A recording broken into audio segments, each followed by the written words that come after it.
spinning back to the open side. Karim Bete, lovely ball here for Samu, who's quick.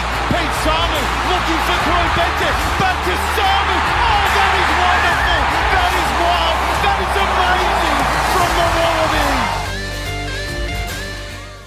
Hello and welcome to Pick and Drive Rugby. I'm your host Mitch, and today we're interviewing one of the biggest names in the biggest frames in Australian rugby, Isaac Rodda of the Western Force.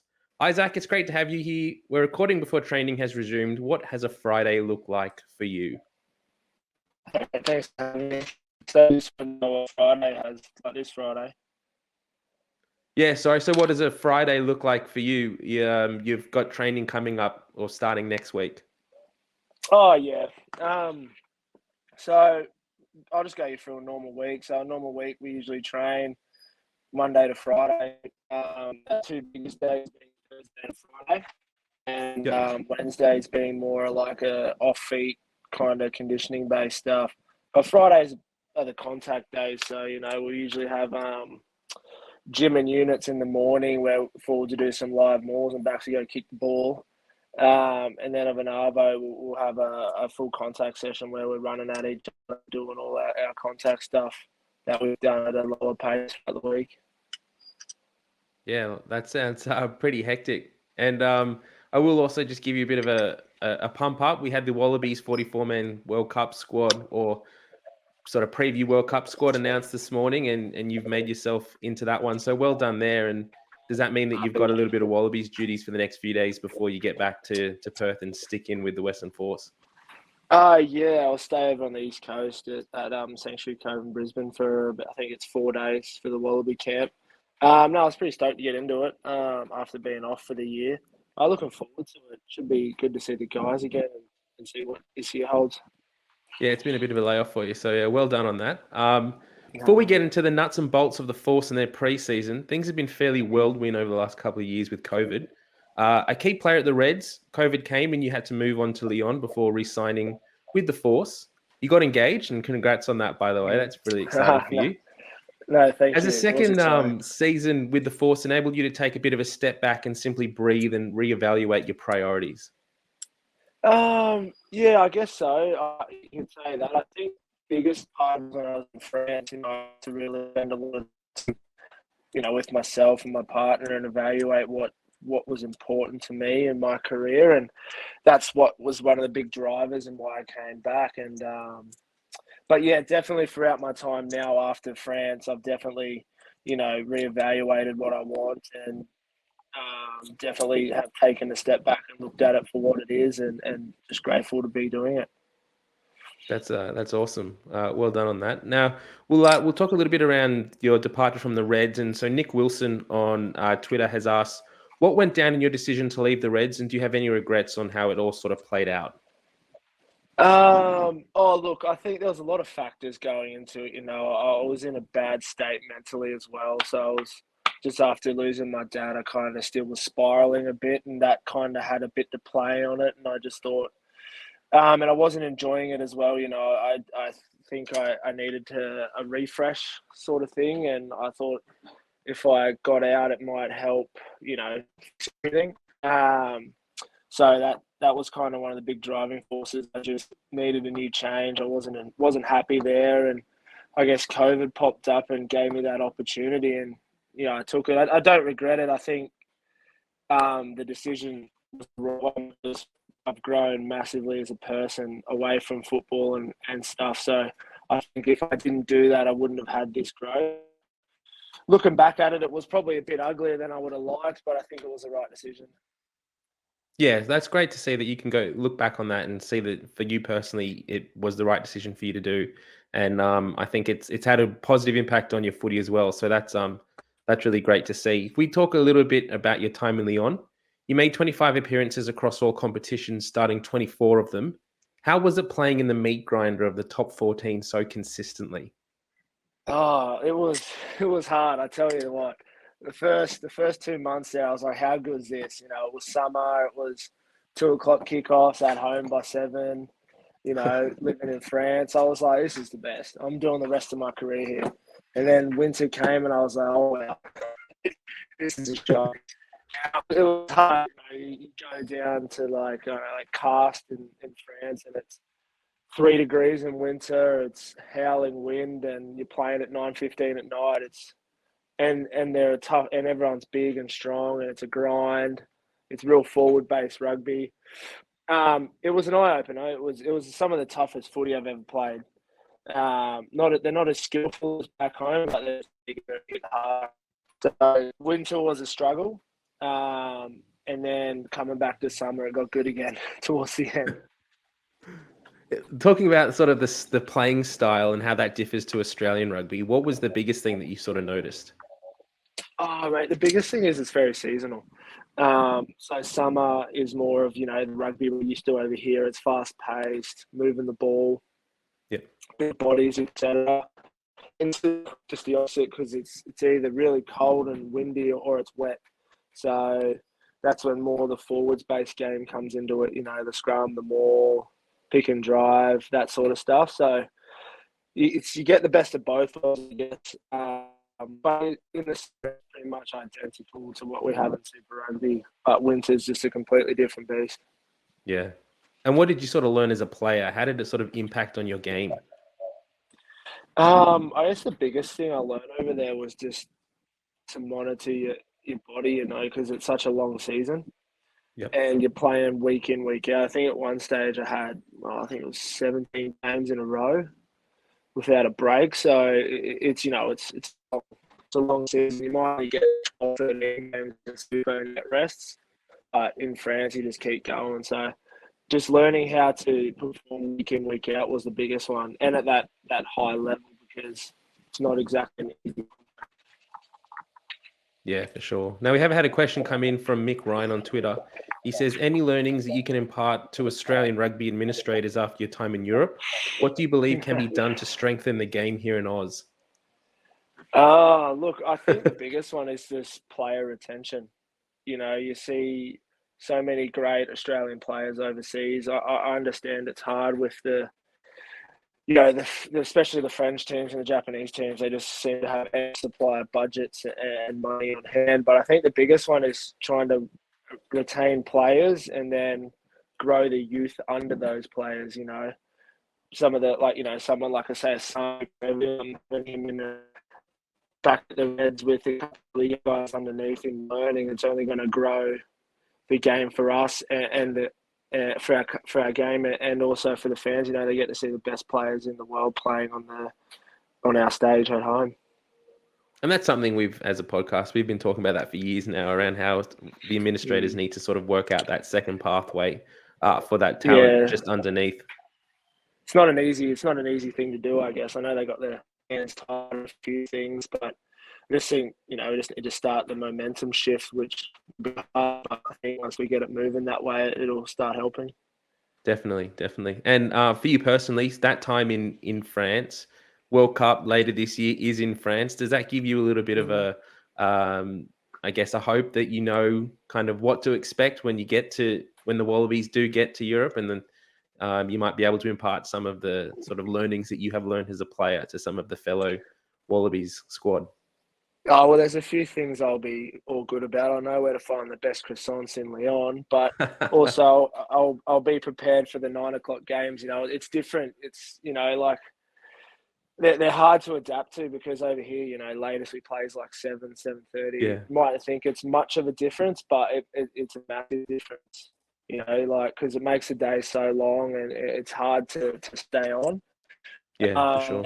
And just the conditions, I guess I've played in those conditions and know what they're like that time of year, and it's a lot different to what everyone's going to be used to. It's more of that spring tour kind of condition. So guys will be semi-used to it, but just that stuff really. Is there anywhere in particular that you're wanting to play again? Like, was there somewhere in France that was your favorite destination to travel to, and that you're looking to play in again? My favorite ones were like Lyon was amazing, play a home game. Paris was unreal, and Toulon. They're probably my top 3 best places I played. I think the Lyon games at the soccer stadium, that'd be unreal to get that packed out. I think it was like Yeah. 80-something thousand. So that'll be unreal. But just get back to Lyon, really. I love that city. It was amazing. And no doubt you've got some friends over there that will be able to look after you when you do get there with the boys. So that'll be Yeah. exciting for you. Yeah, definitely, mate. It definitely will be. We'll shift into yourself personally and a little bit of the Western Force. Now, one of the questions that's come in from Julie T on Twitter. How is your injury coming? How are you progressing? You're still sidelined for the end of 2022 with that ankle injury. How are things progressing, and how far off are you from being back into full health? Yeah, it was a long slog. No, I'm back now training. I'm back running and stuff. I'm just still on load management at the moment. But I think the plan is to be back fully training in a week and a half's time with no load management. And then I should be fine by the last trial or round one to start playing again. But it's all systems go at the moment. Now, there's a lot of positive conversation around injury recovery, supporting players from both a physical and well-being mental perspective. How have you looked after yourself during that long-term layoff with your ankle? Look, I think like if I look at it from both parts, like from the organisation and myself, I think from an organisation point of view, it was amazing. Just the facilities they have and the staff they have running the program at the Force, it was great. I was looked after perfectly, and everything was done right throughout the whole rehab. And we have a full-time team psychiatrist on hand, so I did a lot of work with her over the time, just getting myself right and dealing with the added stress of the injury and whatnot. So that was really helpful. And from my point of view, it was a bad timing. No one wants to get injured, but I think it was a blessing in disguise. It just gave me time to recenter myself, just enjoy being with my partner and getting the love back for the game. It was a great little time off, even though it was not what I wanted, but it was good. You were mentioning that time away from the game, you sort of helped rekindle that love for the game again. We've spoken to a few players in the past, Liam Wright, Taniela Tupou, with their time away from the game, when they've said that they've been able to rekindle that love. Do you want to talk a little bit more about that? What it was that sort of gave you that reignition of that passion? Well, I guess when you're right into it and you're playing and you're in that high, that environment, it gets really, it's real I guess because it's real physical demanding as well. Like it's like a roller coaster. You're just going like this, and Yep. after a while, it starts to take a real toll mentally, because you're giving everything you can to the game, to being the best you can, to perform, to help the team win, etc. And then, you start losing games, pressure comes on, or your performance starts lacking, selection, etc. It all just compounds. And then after a while, you just start going, oh, this is getting hard, and then sometimes you just more slip into little habits where you're just seeing it more as work as opposed to something you love. Yep. And then it happens to everyone after a time. They just get a bit lower. Like, oh, this is a struggle, and then that injury just kind of back and see it for what it was and go, oh, right, this is why I do it. This is why I love it. It just gave me that little bit of space to sit back and really, just bring me back to where my feet were, and I got a bit more grounded, which is probably something you need to identify as a person a bit earlier when it all starts happening in season and whatnot. Yeah, that's really interesting. Like you said, do you find that playing in Australia rugby, particularly with our reliance on New Zealand and playing the Kiwi teams so often, is that a contributing factor there, in the fact that maybe some of the teams, the Aussie teams, don't get as many wins as, say, when you're overseas playing in the French teams or the Japanese teams? Does that contribute a little bit to that sort of mental side? Look, maybe a little bit, but not really. It's just professional sport, because everyone wants to play, everyone wants to be the best, and everyone wants to win. And I guess in Australia, like, every game counts massively. You can't just lose 3 or 4 or 5, what you can do in France, and still make finals. You got to win over here, and I think that has a big big thing about it, and big adds to it a lot. But yeah, it's just one of those things. I think it's inevitable in professional sport.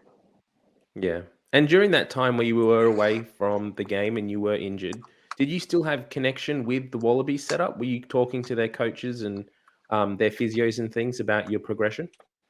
Not too much the coaches. I went into camp a couple of times just to help out with some promo stuff. So I touched base with the coaches, but that would have been pretty flat out, being the test season and whatnot and having games to prepare for.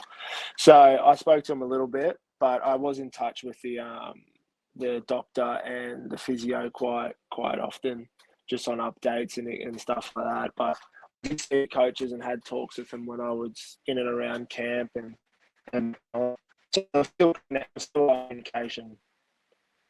Yeah, and that should help you in the next few days when you do get back into that environment to be able to sort of touch base with everyone and get back on the same page, which is going to be a big 2023 for you. Yeah, no, it is, mate. Yeah, for sure. It'd be good to get in there and see everyone again and get back around the environment, because it is great when you're in there.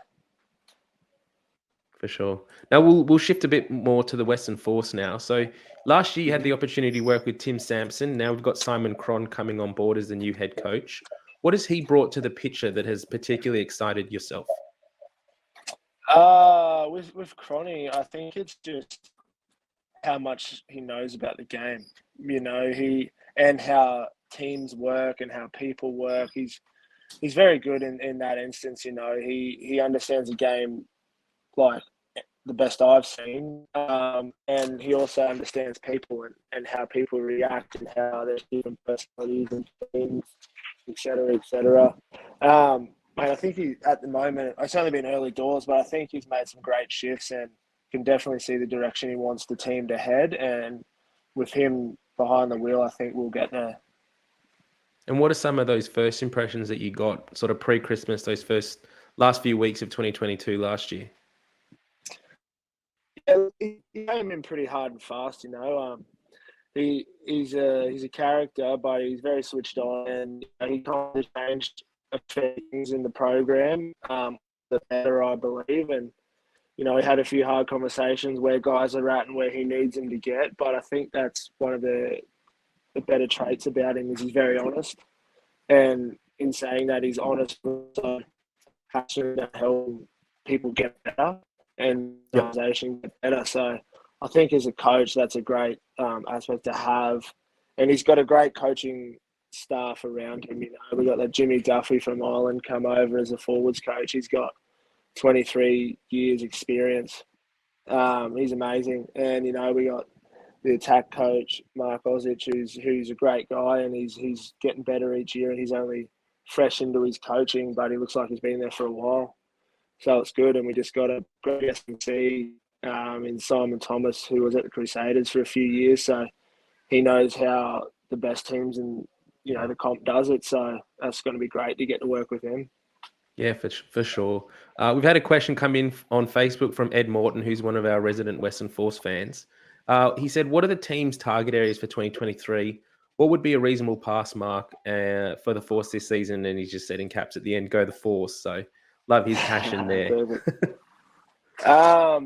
Mate, our minimum standard, is it sounds, hey, go. That's what we want to do. That's, I guess, one of the shifts we've had this year is we don't want to accept mediocre or be passengers in the competition. We want to win it. So that's our goal, and that's our pass mark. We're setting the bar high this year and moving forward, but we want to do that to try and create a winning culture here, and pave the way for the future Force teams throughout the years. Exciting, very exciting. And if we shift across now to the team that's sort of taking shape for 2023, the Force have made history by signing Wilton Rebolo, the first Brazilian to play Super Rugby. What have you made from his entrance to the team so far? Yeah, mate, he's good. His English is actually surprisingly, fluent. He's got a lot of energy. He can be a good player. He's just got to get used to the fast pace of Super Rugby, but he's fitting in training and looking like not apart. So I think he's going all right so far, and interested to see how he goes in the trials. The backs have had some fairly big name players join. Chase Tiatia for one of them, Hamish Stewart and Bryce Hegarty all joining in 2023. The forwards, we've got Falau Fatingata and Santiago Medrano. They're probably the biggest name recruits. I'm sure Felici and Falau are both duking it out for who's going to get that starting spot come round one. You got any insight into how that's sort of shaping up? Yeah, mate, I think they've added a lot of great experience to the group, which is what we were lacking a bit last year, experience and depth, which is it's good to see that's come into the team now, and it's making spots a lot more competitive, which is the exact one between Folletti and Falau. You know, there's two great hookers there who are going to battle it out, and only one can start, but I Yeah. think they can get a great relationship going, rotation, but it's just great to have them there because you know what's coming on off the bench. Is another world class hooker, so it's not like it drops or anything. I think that's part of the reason in signing all these other guys. The competition's hot and heavy, and when guys get injured or get stuck, there's someone just as good coming on in that position, so there's no drop in the level.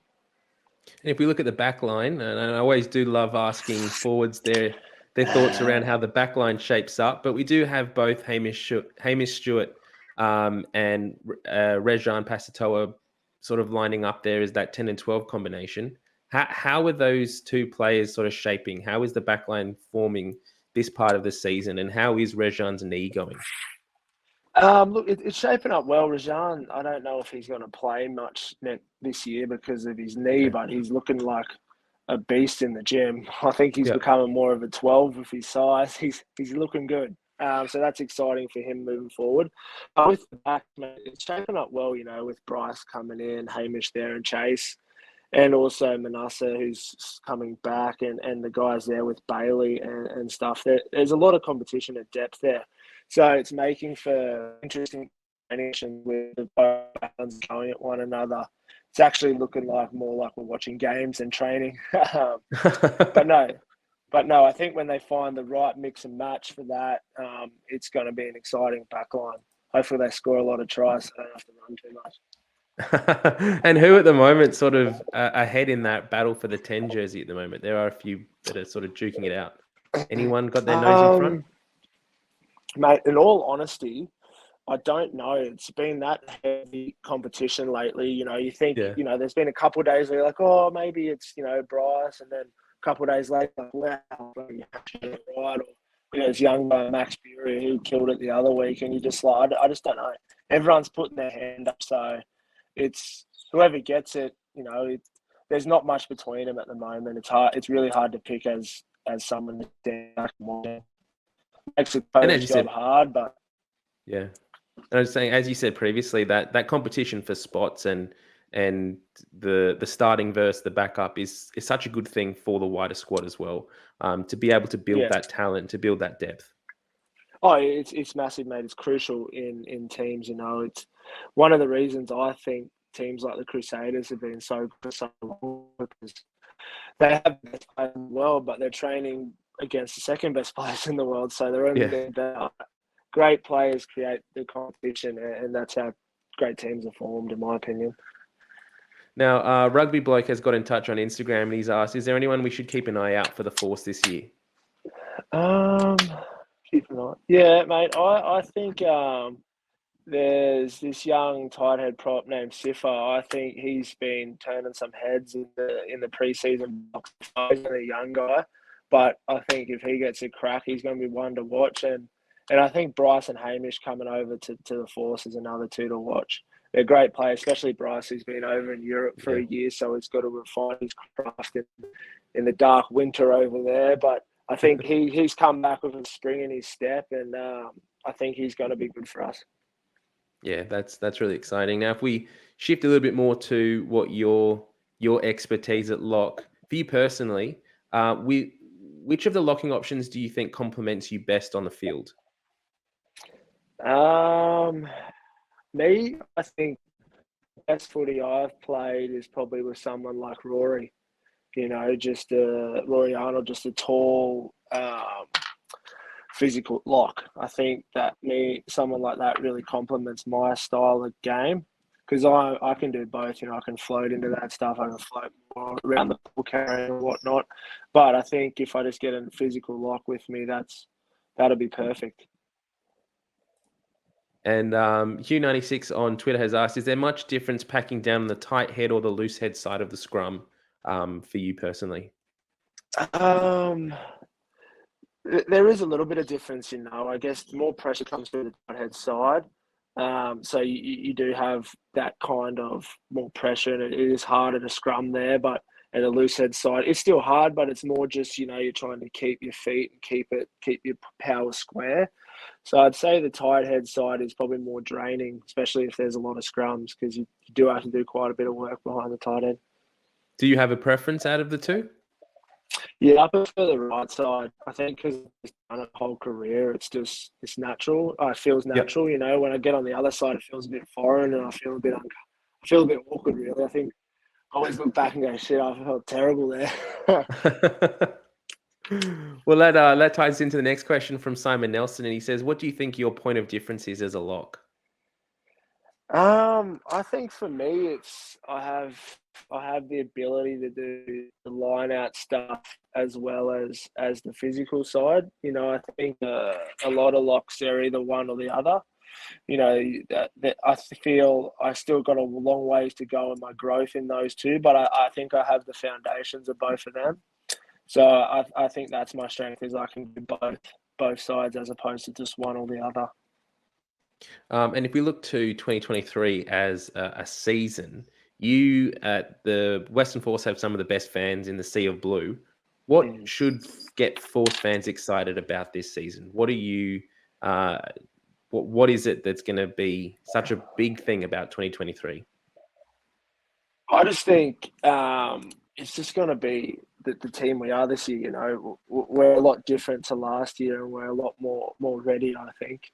And we got a lot of great recruits that are going to add a lot. I think we're going to be very competitive, and we're going to play a great style of rugby that's going to be entertaining.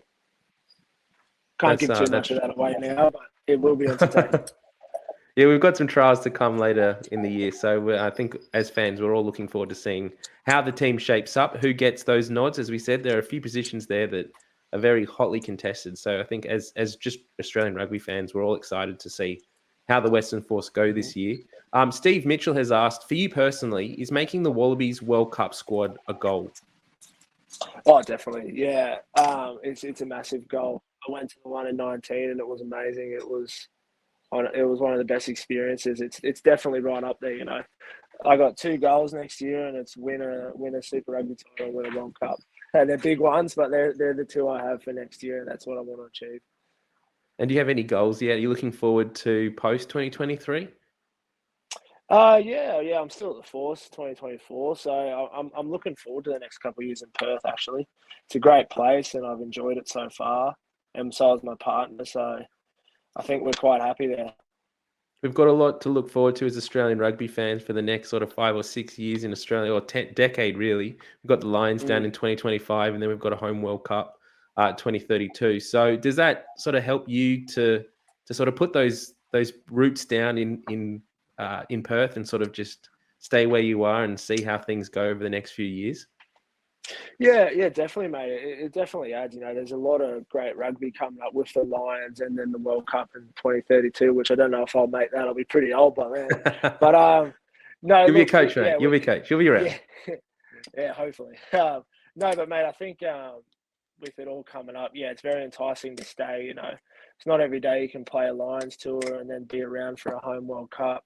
So yeah, I think it definitely is helping to try and set roots down in Perth. For sure. And we will finish up. We've got a final question that came in from Michael Gardner. And he said, what opposition are you most excited to play against this year? Most exciting, I think probably the Crusaders is right up there, but also the Australian teams. They've got every team seemed to have recruited very well in the off season. So I think it's tight between the Crusaders and the Waratahs. I think both of them will be great games. Yeah, that's we're here at Pick and Drive Rugby. We are Sydney based So we are Waratahs fans. So we are looking forward to all Okay. the encounters with the super sides. But for you personally, and for, I guess the wider Western Force squad, with Tim Sampson shifting across to the Rebels, and with that kind of fallout from the exclusion from Super Rugby all those years ago, does that add an extra layer? We already know that there is that little bit of spice when it comes to Force and Rebels games, but with Tim Sampson sort of jumping across to the Rebels, does that add a little bit of extra spice for that encounter this year? Yeah, I think so. You know, there's a lot there even after last year when they could have took the line out to try and push us into finals, but they tapped and kicked it out. Yeah. That still cuts a bit deep, but we won't get into that. Yeah, look, mate, Sambo's a great guy. You know, he's done wonders for the Force. You know, he came over when they got kicked out of the comp and was there for 5 years and bring them back into Super Rugby and made the Super Rugby AU, then made the finals. I think he's well loved in Perth by the fans, and so he deserves it too. He was great for this team back in the day, and I think for him moving on, there will be a bit there as well from his point of view. He'll be probably a bit upset he had to move on, but I think it's just going to be a great game, and he's a top bloke, so I think he'll just enjoy the moment really being back. Yeah, fantastic. Well, we might leave things on that note there. I am conscious of your time, so thank you for your time today, Isaac. All the best for the Super Rugby season, and then with the Wallabies as well.